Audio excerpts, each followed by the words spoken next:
Provérbios, capítulo de número 16, verso de número 32. Diz assim a palavra do Senhor. Leiamos.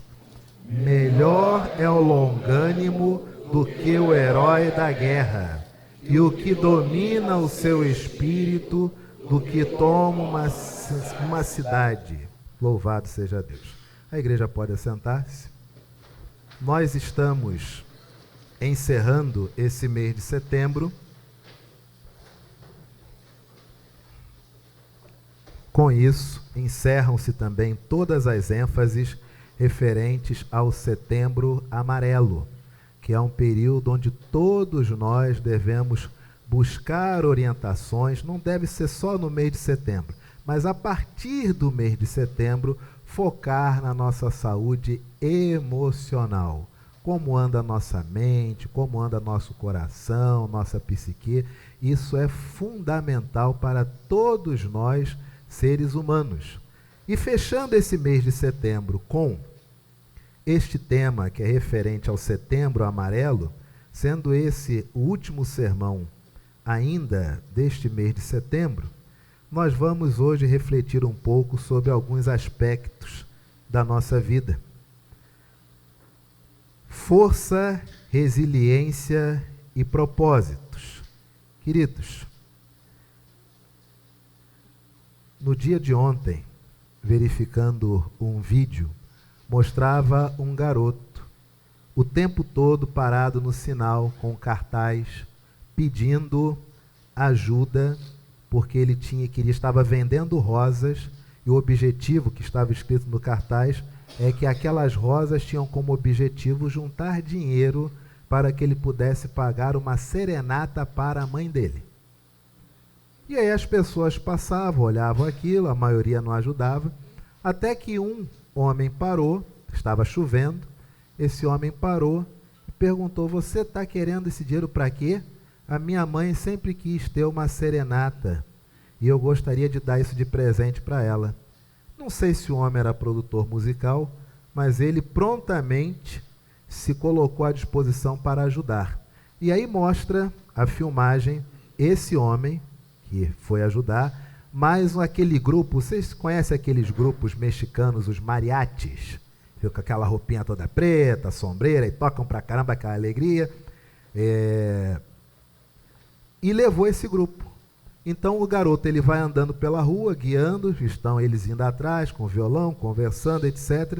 Até que o garoto entra no cemitério, eles imaginam, deve ser filho do coveiro, né? A mãe trabalha aí, então ele simplesmente se detém em uma parede, de uma parte de cemitério vertical, e coloca a mão na lápide da mamãezinha dele, que está enterrada ali, sepultada ali, e fala para ela que hoje ela iria ter a sua serenata.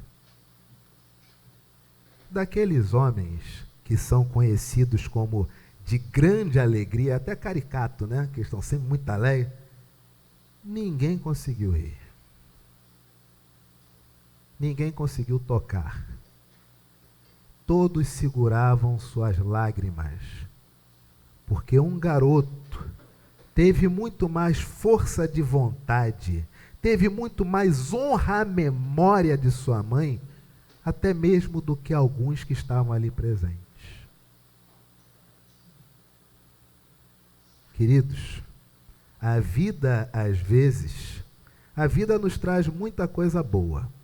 Nós fazemos amigos, fazemos amizade, fazemos casamentos, fazemos filhos, nós empreendemos nosso trabalho, fazemos outras atividades.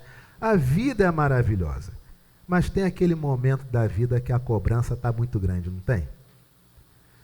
Tem aquele momento da vida que você diz assim: oh meu Deus, já tive tempos melhores. Às vezes você acorda cansado, já acorda chateado. Já passou por essa experiência? Já acordar chateado? Já? Ah, que bom, pensei que era só eu. Às vezes você acorda chateado, às vezes você acorda sem vontade de sair da cama, não é verdade? Quase todo dia, não é verdade? Sem vontade de sair da cama. Às vezes você vai cumprir algum compromisso por obrigação, porque de você não iria. Mas nós, como discípulos de Jesus, não apenas temos obrigações, mas a palavra do Senhor nos ensina a viver, a passar por momentos assim. Nós lemos, por exemplo, em Provérbios capítulo 16, verso 32, melhor é o longânimo do que o herói da guerra, e o que domina o seu espírito do que toma uma cidade. O mundo de hoje, ele só parece premiar a força bruta. O mundo de hoje, ele só parece premiar aqueles que parecem não incansáveis nos seus propósitos, mas que aparecem o tempo inteiro vociferando força. Você já viu algum coach dizer que ele é frágil e que ele depende de adeptos para se sustentar? Você já viu isso? Não. Eles vendem a ideia de que é o contrário. Você é que tem a obrigação de comprar o curso dele se você quiser ser uma pessoa boa. E nesse texto que nós lemos de Provérbios 32, o texto nos convida a uma reflexão totalmente contrária. Melhor é aquele que tem longanimidade do que o herói da guerra. Vivemos hoje literalmente um mundo belicoso e de beliculosidade, um mundo de beligerância, um mundo do eu não gostei, eu quero, eu não gostei, sai, ou se é meu, se não é meu, agora eu quero que seja meu. O mundo que toma tudo na mão grande. No mundo de hoje, nós não sabemos em guerras quem está certo ou quem está errado, porque até os objetivos já começam a ficar confusos também. Ficamos sem entender se muitas vezes a população está correta em reivindicar alguma coisa de melhoria para o seu bairro, ou se a prefeitura está correta em não investir, porque toda vez que investiu, parte da própria população depredou. E nós ficamos nesse elástico. Nós ficamos em um mundo tão belicoso, em um mundo tão dividido, onde hoje, se você pergunta para qualquer brasileiro se ele é A ou B, ele vai dizer na hora, sou A ou B, eu não sou nem A nem B, não quero saber, etc. Mas se você perguntar para um brasileiro o que ele pode fazer para botar um vaso sanitário, uma pia, na casa de alguma pessoa que mora na periferia e não tem, nós não temos essa resposta.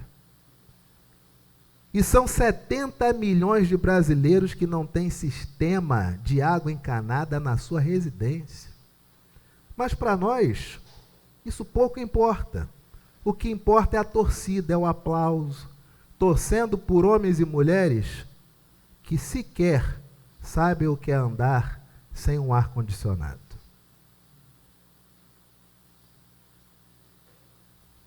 E com isso a nossa sociedade vai dividindo-se. Vai achando moral perder amigos, vai achando moral entender que se fulano pensa diferente ou Beltrano pensa diferente, logo não serve para ser meu amigo. Aí vem a palavra do Senhor. Melhor é o longânimo, ou em outras traduções, melhor é o que tarda em irar-se do que o poderoso. O mundo de hoje diz para mim e para você que você tem que ter poder. Aí vem a palavra do Senhor e diz, mais do que ter poder, é muito melhor você demorar a irar-se. Fácil nos dias de hoje, gente? Não é. Melhor é o que tarda em irar-se do que o poderoso. E o que domina o seu espírito é muito melhor daquele que domina uma cidade inteira. Nós temos na nossa cabeça a solução para a seleção brasileira, não é verdade? Quer ver a seleção melhorar? Pergunte para qualquer um de nós, não é? Nós temos a solução para a política. Quer ver o Brasil melhorar? Pergunte para qualquer um de nós. A gente faz uma grande escalação de quem a gente gosta e acha que é interessante. Está resolvido o problema. Só tem um porém. Nós sabemos até como resolver o problema dos Estados Unidos. A gente sabe como resolver o problema da Rússia, da Ucrânia. A gente sabe de tudo. Se está no Twitter e no Instagram, a gente sabe. Só tem um porém. Aí vem a palavra de Deus, que é a nossa única regra de fé e também de quê? Que diz o seguinte: e o que domina o seu espírito é melhor do que o que toma uma cidade.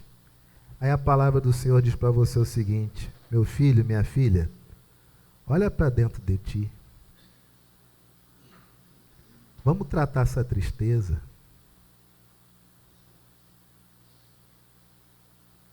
Vamos tratar essa depressão. Vamos tratar esse estado de coisas que te deixa cada dia mais acabrunhado, acabrunhada. Porque a palavra do Senhor diz que melhor é o indivíduo que domina o próprio coração, que domina o próprio espírito, do que o indivíduo que domina uma cidade. Há ainda uma outra passagem. Abra a sua Bíblia. Provérbios capítulo 24, verso de número 16. Provérbios capítulo 24, verso de número 16.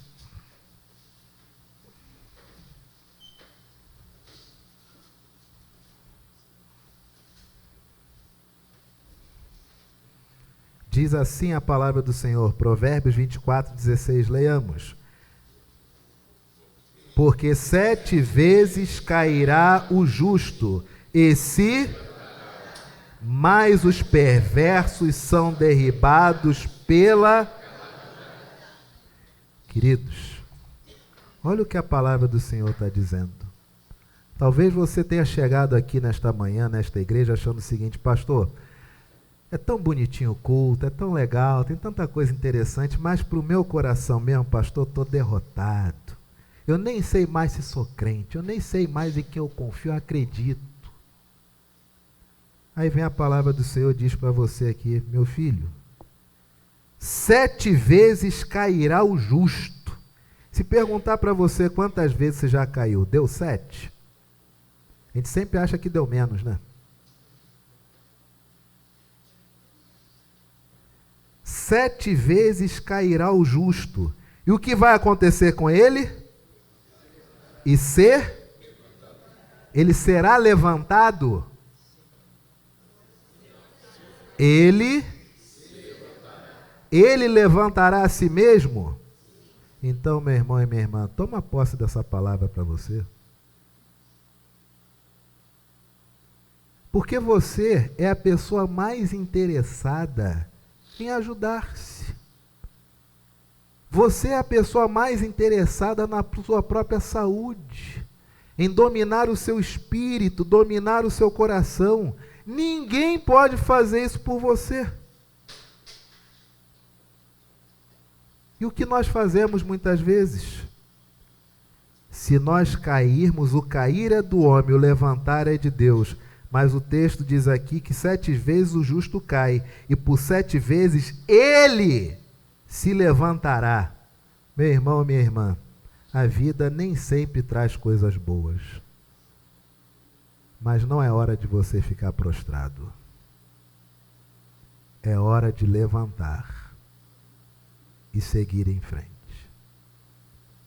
Dolorido, machucado, triste, cansado, abatido, amigo, levante-se. Se você acha que Deus precisa te levantar, Ele já mandou esse texto aqui para você. Está escrito em português. Porque 7 vezes cairá o justo o justo se levanta, mas os perversos são derribados pela calamidade. Um homem, certa vez, dentista, recebe uma cliente antiga trazendo uma moça em traje andrajoso, em situação de rua, dizendo para ele: por favor, auxilie ela, porque ela está com uma infecção na boca, ela está muito mal, e o dentista examina, diz o que precisa fazer. Passado um tempo, ele fecha o diagnóstico, mostra o preço para a pessoa concorda em pagar, e essa mulher começa a ir uma vez por semana. E na quarta consulta, ela pergunta encarecidamente ao médico, ao dentista, se ela pode usar o banheiro, que ela gostaria de tomar um banho. Ele, recém-formado, gastou uma nota no consultório, só a cadeira de dentista era mais de 30 e poucos mil reais, tudo parcelado para pagar em 2 anos, não tinha secretária, não tinha porteiro, tudo era ele. O que ele faz? Claro, você pode, por favor. E ele até passou a agradecer, porque assim ela ficava melhor, né, para poder realizar o atendimento. E ela começou a melhorar, o atendimento começou a dar resultado, ela foi largando as drogas, etc. e tal. E passados 6 meses do fim do tratamento, ela há 4 meses sem colocar mais substância, nenhuma droga no próprio organismo, continua indo uma vez por semana para conversar com o doutor, e em um dado momento ela pergunta: eu não poderia trabalhar para o senhor? Eu posso só abrir e fechar a porta? E ele, claro, perfeitamente, botou ela para abrir e fechar a porta. Com o tempo, automaticamente, ela com papel e caneta na mão e telefone, começou a ser secretária, estava tudo ótimo, maravilhoso. E ela chegou e disse: olha, eu não tenho condições mais de voltar a morar na rua, é muito difícil, é muito terrível, cheio de trauma. Posso dormir aqui no consultório? Ele, claro, por favor, fique à vontade.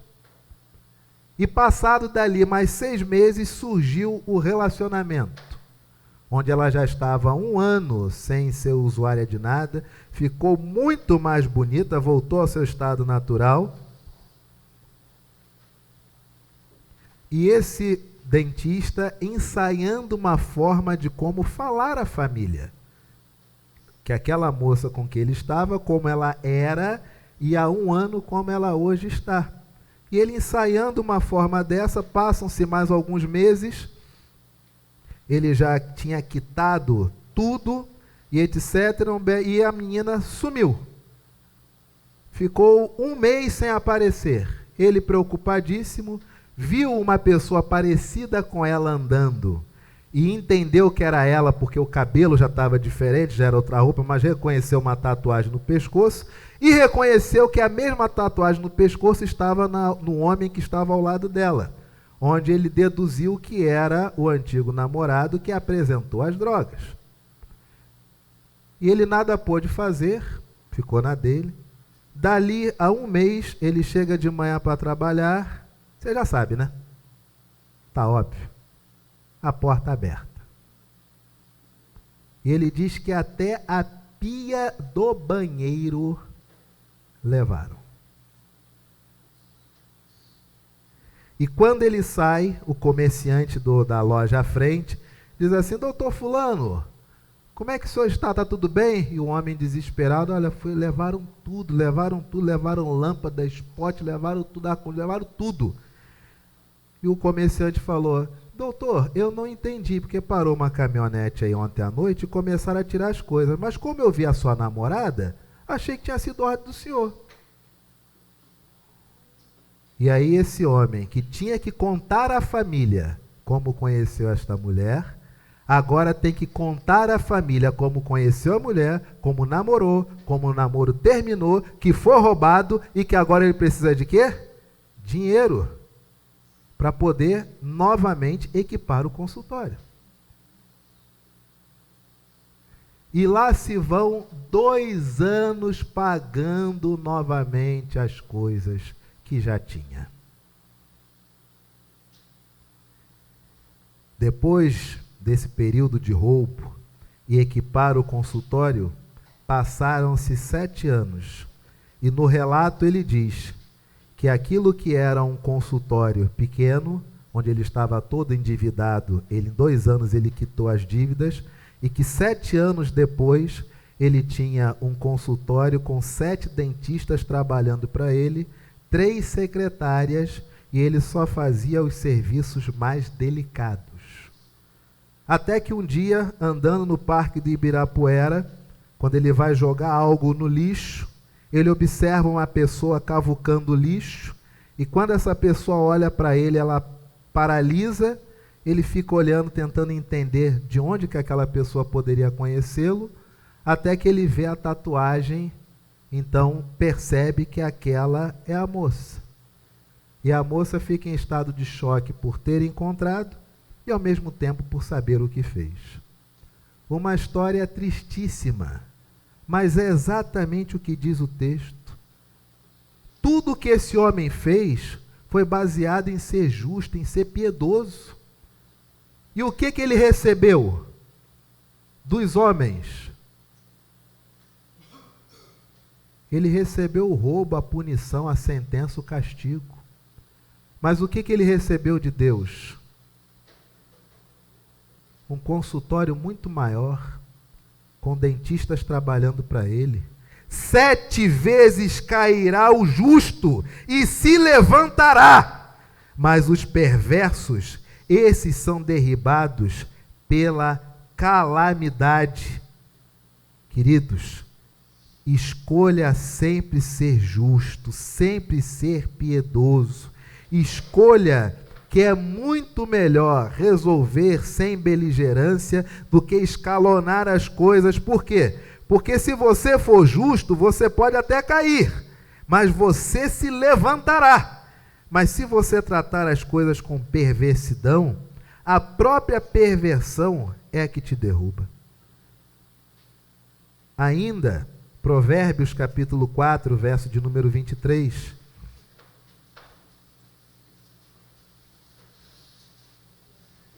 Provérbios capítulo 4, verso de número 23.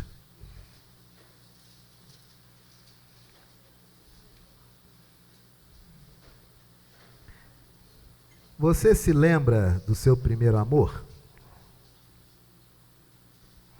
Não responda. Ficar na sua. A maciota ali. Você tem que dizer, não, eu nasci no dia que eu casei. Pronto, melhor ainda. Nasci no dia que eu casei. Minha mãe deu a luz de manhã, de tarde já estava casando. Mas se lembra, né? Se lembra do primeiro toco que você levou? Que dor. Você ainda foi romântico? Fez o pedido na frente de todo mundo? Trouxe rosas? Se lembra desse toco? Como doeu na época? A palavra do Senhor diz, Provérbios 4, verso de número 23. Sobre tudo que se deve guardar, guarda o teu coração. Aprenda a guardar o coração, meu filho. Que tem muita coisa que a gente leva para o coração que não era para estar no coração, não, meu filho. Bota esses troços tudo para fora. Isso não lhe pertence. Está para fora isso. Sobre tudo que deve guardar. Você está preocupado com teus investimentos, não está? Teus fundos em crédito imobiliário. Tá? Está preocupado com teus tesouros direto, não está? Estão rindo, né? Você está preocupado que você conseguiu uma corretora que você pode investir direto no governo chinês. Você está tranquilo que você já tirou o passaporte, já tem cidadania, aliás, e aí se o Brasil não ficar bom pelos próximos 2, 3, 4 anos, é só você zarpar. Está tranquilo.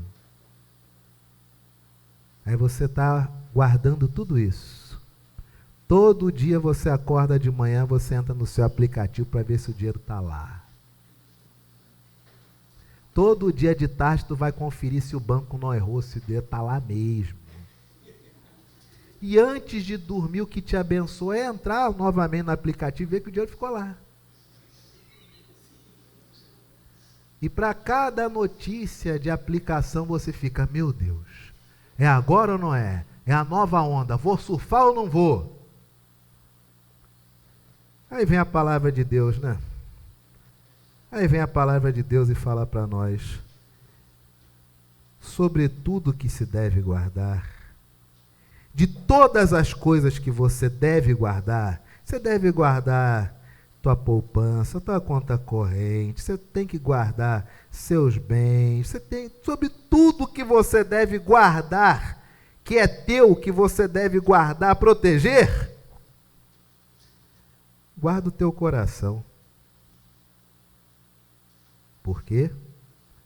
Porque dele procedem as fontes da vida.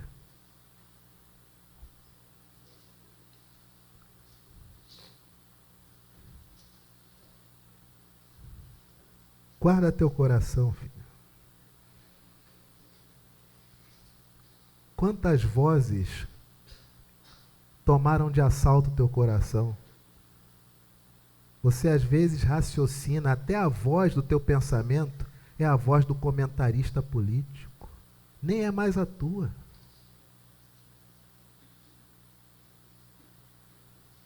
Guarda teu coração, meu filho. Por quê? Porque tudo aquilo que gera vida vem do coração. E se o coração não estiver guardado, a fonte da vida seca.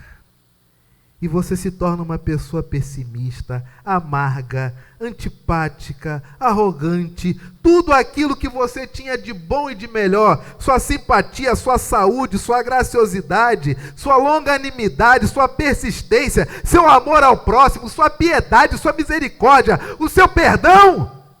Isso só é possível se o teu coração estiver guardado, porque é dele que procede as fontes da vida. Mas se você não guardar o coração, o que acontece? Teu coração fica exposto. Aí todo mundo sabe o que tu pensa. Todo mundo sabe o que você quer. Todo mundo sabe onde te dói. E você guarda isso, menos guardar o coração. Estamos no Setembro Amarelo. E o Evangelho é Evangelho de vida e vida em abundância. Você já parou para pensar que às vezes você entregou seu coração a alguém que não era merecedor nem do coração dele mesmo? E por mais que o relacionamento tenha terminado, mas você ainda carrega essas sequelas porque o coração até hoje não curou, não sarou? O indivíduo trabalha em 4 empregos, a culpa é sempre dos 4 ex-patrões. O indivíduo casou 5, 10 vezes, a culpa é sempre das ex-esposas ou dos ex-maridos. Será? Será que o nosso coração está guardado? Será que o nosso coração ainda é fonte de vida? Ou nós vamos nos tornar aquilo que, lamentavelmente, nos últimos tempos, e nos últimos tempos, bota tempo nisso, não é coisinha de agora, mês passado, não. Ou nós vamos nos tornar pessoas que até mesmo achamos que a melhor coisa é simplesmente o estado da morte. É isso, a esse ponto chegaremos? Quando a Bíblia diz que o Evangelho, o coração, é fonte de vida. E eu lhe pergunto nessa manhã, quem, no caráter da piedade e da misericórdia, está recebendo esse jorro de vida que sai do seu coração? Estou perguntando teu pai, não. Teu pai você tem obrigações, cumpra-se. Estou perguntando a tua mãe, não. Você tem obrigações, cumpra-se. Estou perguntando irmão, irmã de sangue, não, é tua família. Honre! Mas e aquela pessoa em situação de risco? Ela tem você como referência de alguém que, quando abre a boca, jorra a vida para abençoá-la? E aquela pessoa que só conseguiu um pão para levar para casa? Ela olha para você, ela vê uma fonte de vida saindo dali? Ou, na verdade, ela apenas olha alguém que a julga, ou que diz que se ela naquele estado está, culpa é de político A ou B. E aí voltamos à nossa beligerância de extremos, mas o indivíduo pobre, necessitado, triste, aflito, abatido, não recebe do discípulo de Jesus fonte de vida, porque o coração do discípulo não está guardado, está exposto para todo e qualquer ódio, desprezo, beligerância, tristeza, amargura, rancor e depressões.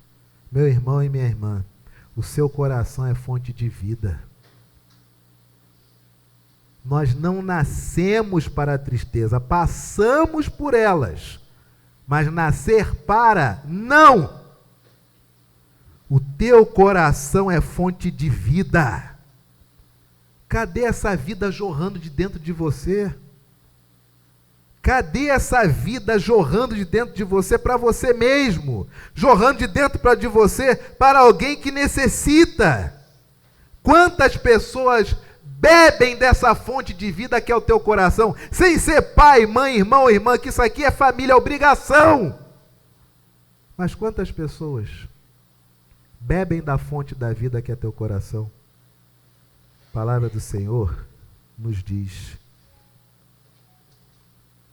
melhor é o que tarda em irar-se do que o poderoso, e o que domina o seu espírito do que o que toma uma cidade.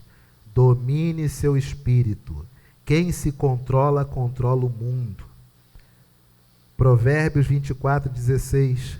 Porque 7 vezes cairá o justo e se levantará, mas os perversos são derribados pela calamidade.